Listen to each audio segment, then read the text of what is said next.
I bid you welcome. I welcome you to my house. Welcome to my house. Welcome to my home.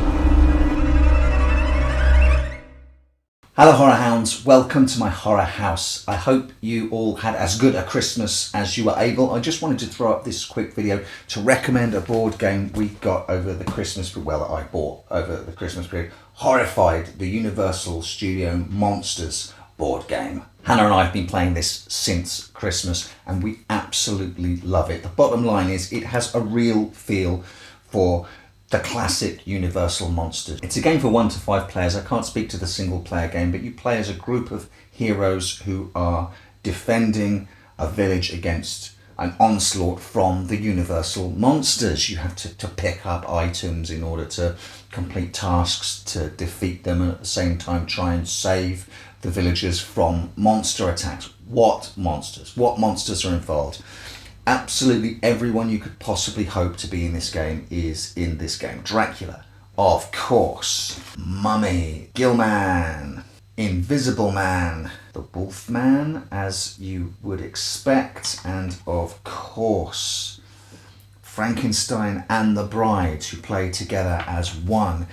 Each monster has a different way to defeat them. For the Mummy, you have these 6 scarab symbols that you place on here, numbered 1 to 6 in a random order, and you have to use tokens to get moves to move them around, and you can have to try and put them in order, but the Mummy's dark charm is that he can flip scarabs over, sort of foiling your efforts.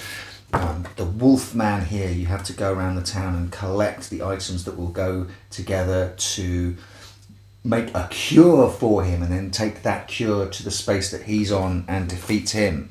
Dracula's is excellent. He has 4 coffins hidden around the village. You have to go to those coffins with the right items to destroy each coffin in turn. Only once all 4 of his coffins are destroyed can you then face off against Dracula to try and defeat him. The Gill Man is a search through the lagoon on your little raft to try and find his lair, and once you've discovered where his lair is, you can face off against him and defeat him, but he's got a special move where he can knock your boat back. The Invisible Man, you have to go around town and collect a certain number of items from certain places, which are clues that you take to the police precinct that prove that the Invisible Man exists, prove to the police that the Invisible Man is there and needs to be defeated, and only then can you confront and defeat him. One of my favourites is Frankenstein and The Bride, who operate together.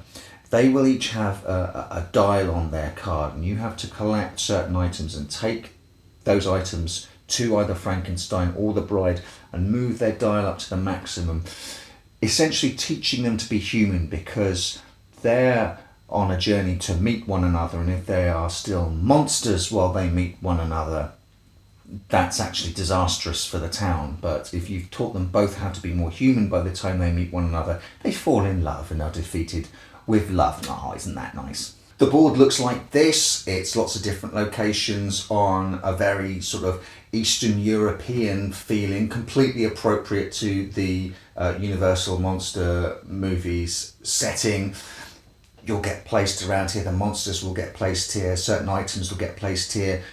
There are 2 phases, the hero phase and then the monster phase. In the hero phase, you've got a certain number of moves to move around the board, pick up items, swap items, collect villagers to try and lead them to safety, or try and move the tasks on to defeat the particular monsters you're facing off against.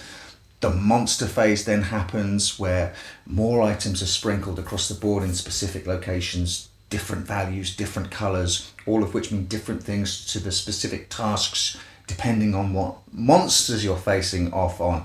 Then there might be a special event for your monster, or a certain number of moves or attacks your monster can make. And sometimes in these monster phases, a little villager will pop up, say someone will pop up in the barn, and their little card, their little figure will tell you that they are going to be safe only in the church. You can leave them to their own devices, but if a monster gets them, the terror track up here moves up 1, or if a monster attacks and defeats you, the terror track moves up. They get up to 7 here, the skull, the monsters of 1. Or you can try and lead the villagers to safety. If you successfully lead this villager through the village to the church where they need to be, you get a perk card which gives you an extra ability to help try and defeat the monsters. So it's all a race against time to try and save villagers, collect items specific to the tasks you need to defeat whichever monsters are on the board, whilst all the time the monsters are moving around, attacking whoever is closer, moving that terror track further to descending the village into abject terror and dominating the village.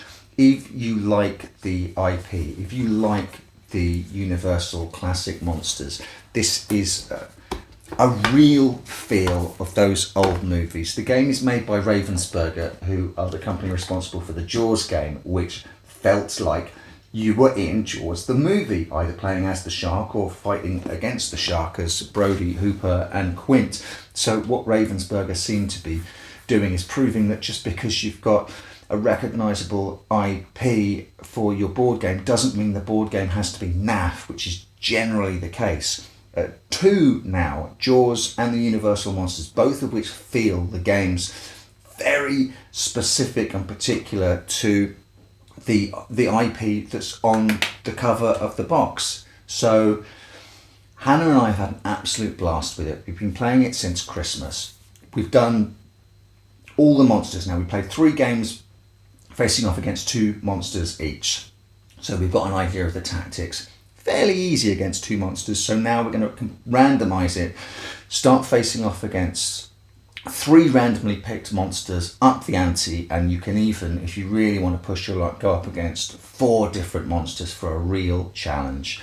We love it. It's so much fun. You really do have to engage in cooperative play, constantly communicating with your partner or the other players as to what abilities you've got, what special cards and perks you've got, the items you've got, the items they've got, what you may need to swap between the 2 of you, especially if you're going, right, you need to go off and destroy Dracula's coffins while I nip over here to try and save Fritz at the docks because he's under threat from the Wolfman, and constantly evolving your tactics to try and defeat the monsters, save the villagers, come out triumphant. It's glorious.